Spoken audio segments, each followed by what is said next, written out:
Picture this. You're walking through the streets of ancient Rome in the year 67 AD, and you witness something that makes your blood run cold. The emperor himself, Nero, is strolling through the forum with what appears to be his new wife, a stunning young woman draped in silk and jewels. But whispers follow in their wake because everyone knows the horrifying truth. That woman beside the most powerful man in the world was once a boy named Sporus, and what Nero did to him represents one of the most disturbing acts of psychological and physical abuse in recorded history. Before diving into these forgotten stories of survival and suffering, if you enjoy learning about the hidden truths of history, consider hitting that like button and subscribing for more content like this. And please, comment below to let me know where you're listening from. I find it incredible that we're exploring these ancient stories together from different parts of the world, connected across time and space by our shared curiosity about the past. What you're about to hear isn't just another tale of Roman excess. It's the story of how absolute power can transform love into obsession, grief into madness, and a human being into a living doll created to serve one man's twisted fantasy.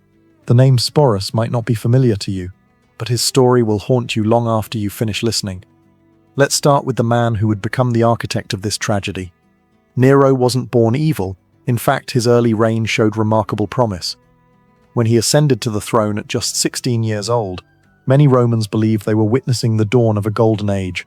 He reduced taxes, funded public entertainment, and even performed in theatrical productions that delighted the common people.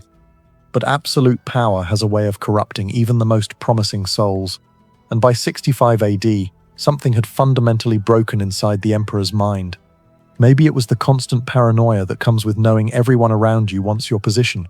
Maybe it was the isolation of being the only person in an empire of 60 million who could never be contradicted, never be challenged, never be told they were wrong. Or maybe it was what happened to the one person he claimed to love more than life itself.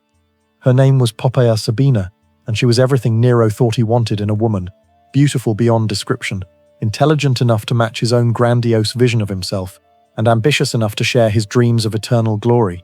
But Poppaea wasn't just another pretty face in the imperial court.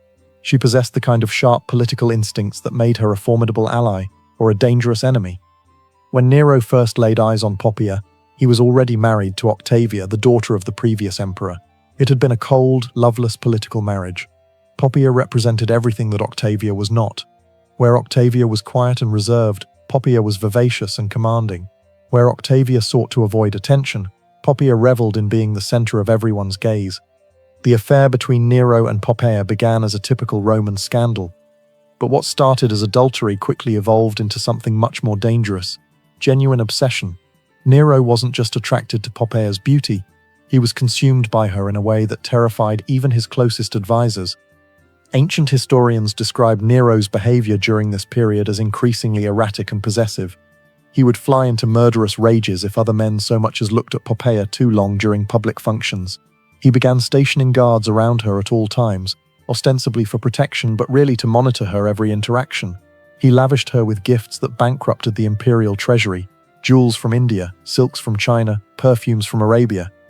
But perhaps most tellingly, he began to reshape reality itself to accommodate his obsession.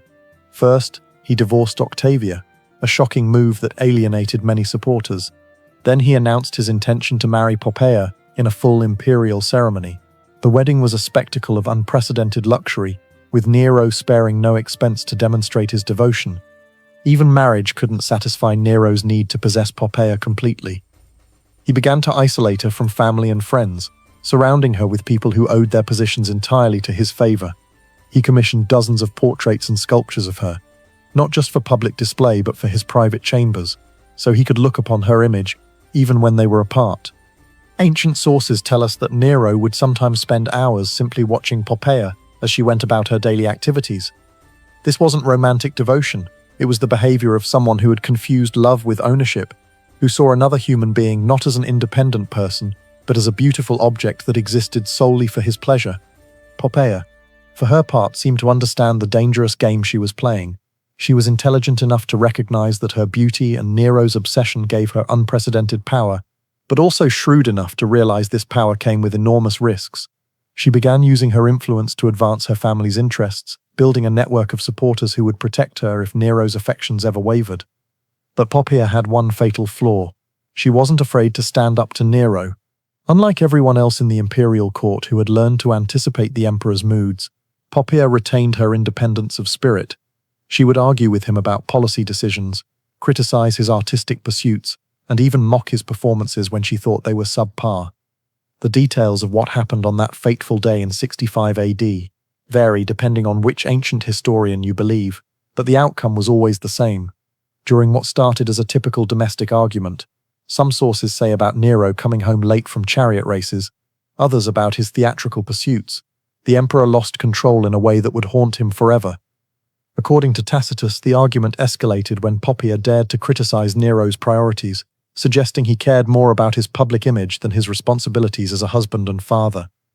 She was pregnant at the time, carrying what would have been their second child, and perhaps the stress made her less willing to tolerate Nero's increasingly erratic behavior. What happened next has been debated by historians for centuries, but the consensus is that Nero, in a fit of rage, either kicked or struck his pregnant wife with such brutal force that she suffered fatal internal injuries.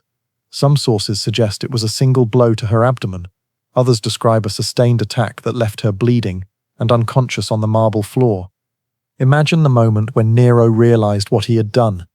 The man who commanded 30 legions, who could have anyone executed with a word, who was worshipped as a god in eastern provinces, had just destroyed the one thing he actually cared about. The woman he had obsessed over was dying because of his own uncontrolled violence. Ancient sources describe the scene that followed as one of the most pathetic in imperial history. Nero reportedly threw himself on Poppaea's body, alternately begging her forgiveness and commanding her to live, as if his imperial authority extended even over death itself. He summoned the best physicians in Rome, offering them fortunes to save her life, threatening them with torture if they failed. But it was too late. Poppaea died within hours, taking with her the unborn child who might have been Nero's heir. In that moment, something fundamental broke inside the emperor's mind. The grief that followed wasn't just emotional devastation. It was a complete break with reality. Nero's mourning became legendary. He refused to have Poppaea's body burned according to Roman custom, instead having it embalmed and placed in a tomb more elaborate than those of previous emperors. He declared her divine, established a cult in her honor, and spent days talking to her corpse as if she could still hear him. The imperial court now had to navigate an even more treacherous landscape. Courtiers were expected to participate in the fiction that Poppaea was somehow still alive, referring to her in present tense and leaving her favorite seat empty at banquets. Anyone who suggested the emperor should move on was immediately exiled or worse.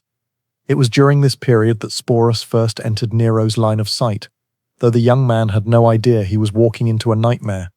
Sporus was probably around 14 or 15, born into slavery in the imperial household, and freed as a child.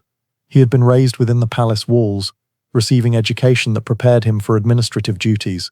This was actually a position of relative privilege. Freedmen in imperial service often enjoyed better conditions than freeborn citizens of lower classes.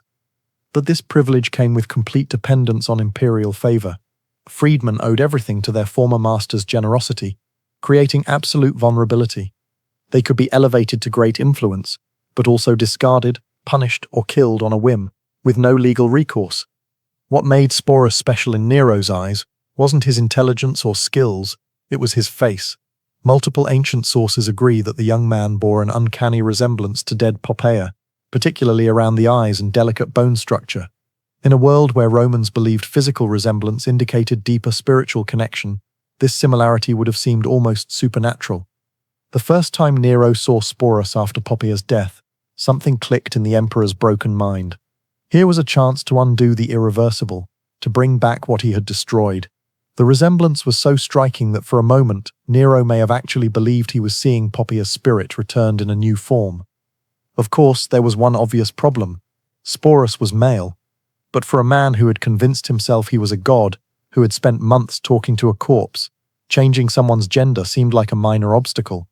What happened next represents one of the most calculated acts of cruelty in human history. Nero didn't just decide to force Sporus to dress as a woman. He decided to make the transformation permanent. The emperor summoned the best physicians in Rome and ordered them to perform surgery on the young man, purely to make him appear more feminine. This wasn't just mutilation, it was systematic destruction of Sporus's identity as a human being. The procedure was dangerous, painful, and irreversible, often resulting in death from infection or blood loss. But even if Sporus survived, he would be forever changed, physically, emotionally, and socially. He would never father children, never experience normal relationships, never even be considered fully male by Roman society. The surgery took place in the imperial palace, in quarters specifically prepared for the purpose. Ancient surgical procedures were primitive, relying on basic instruments and crude anesthetics. The process would have been excruciating, lasting hours, with significant risk of death. Sporus would have been held down by guards while physicians approached with their instruments, knowing his screams would fall on deaf ears. Once Sporus recovered, a process taking weeks or months, Nero announced something that shocked even jaded Roman aristocrats. He was going to marry the young man in a full imperial wedding ceremony. The preparations took months and consumed enormous resources. Sporus was given a new name, Sabina, after the dead empress, and moved to special quarters where he could be prepared for his new role. Imperial seamstresses created an entire wardrobe, designing gowns that would flatter his modified physique and hide remaining masculine characteristics. Master jewelers crafted ornaments specifically for him, many incorporating gems that had once belonged to Poppaea herself. These weren't just accessories, they were tangible links to the dead woman, physical reminders of the person Sporus was being forced to replace. Makeup artists taught him cosmetic techniques to feminize his features. They showed him how to use kohl to make his eyes appear larger, how to apply rouge for rosy cheeks, how to use powders to soften facial angles. These lessons weren't just about appearance. They were exercises in systematic erasure of his original identity. Hairdressers instructed him in elaborate styling techniques, fashionable among aristocratic Roman women. His hair was cut, curled, and arranged in complex patterns, often incorporating expensive ornaments. The process could take hours daily, requiring multiple servants and heated metal tools. But perhaps most psychologically damaging were lessons in feminine behavior and deportment. Sporus was assigned tutors who taught him how to walk, sit, and gesture in appropriately ladylike ways. He learned how to hold his hands, position his feet, arrange his clothing when seated, and move through space conveying grace rather than masculine strength. Voice coaches worked with him to modify his speech patterns, teaching him to speak in higher tones and adopt linguistic mannerisms associated with feminine discourse. This was perhaps the most challenging aspect, as vocal patterns are deeply ingrained and difficult to change consciously. Can you imagine the psychological torture of this transformation? Every day, Sporus was forced to look in mirrors reflecting back a stranger wearing his face. Every lesson in feminine behavior reminded him that his identity was being systematically erased. Every piece of jewelry that had once adorned a dead woman was now a shackle binding him to a role he never chose. The wedding was scheduled for spring 67 AD, timed to coincide with religious festivals that would add ceremonial weight. Nero spared no expense, treating it as a legitimate imperial wedding worthy of the greatest emperor in Roman history. The ceremony took place in the largest palace hall, decorated with imported flowers and illuminated by thousands of oil lamps. Musicians played traditional wedding songs, while servants offered finest wines and delicacies. To outside observers who didn't know the full story, it might have looked like a normal imperial wedding. But those in the know understood they were witnessing something unprecedented and disturbing. Here was the most powerful man in the world, publicly marrying a surgically modified teenage boy dressed as his dead wife. The ceremony included all traditional Roman rituals, exchanging vows, joining hands, sharing sacred bread, signing legal documents making this union official. The guests played their parts with accomplished acting skills, offering congratulations and expensive gifts while maintaining appropriate joy. But the atmosphere must have been thick with barely concealed horror, fascination, and nervous energy that comes from participating in something fundamentally wrong. Following the wedding, Nero treated Sporus exactly as he would a legitimate empress. The young man received his own household staff, quarters within the palace complex, and income from the imperial treasury. He had his own litter for traveling, horses for riding, and retinue of supporters.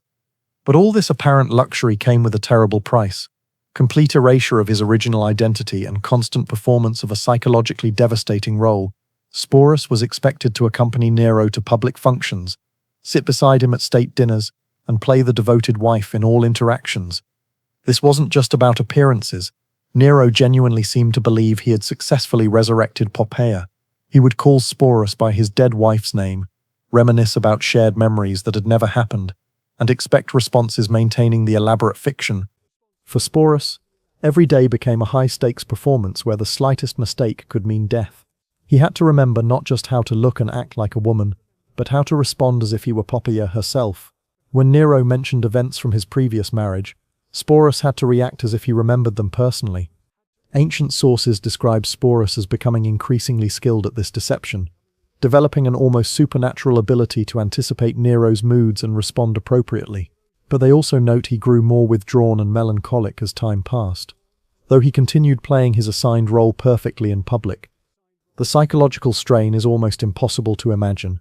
Every morning Sporus woke in rooms decorated to remind him of a dead woman he'd never met. Every mirror reflection bore no resemblance to his original appearance. Every conversation required pretending to be someone else, having memories and experiences that weren't his own. For over 2 years, Sporus lived this bizarre existence, but his ordeal reached new heights when Nero decided to tour Greece. The emperor fancied himself an artist and was eager to compete in Greek festivals where he believed his talents would be properly appreciated. Naturally, Sporus accompanied him, displayed to foreign dignitaries as the Empress of Rome. Imagine Greek aristocrats trying to make sense of their conqueror, traveling with a teenage boy dressed as a woman, demanding everyone treat this obvious fiction as reality. But by 68 AD, Nero's excesses had finally pushed the Roman establishment too far. Rebellions broke out across the empire, led by governors tired of the emperor's erratic behavior and neglect of governance.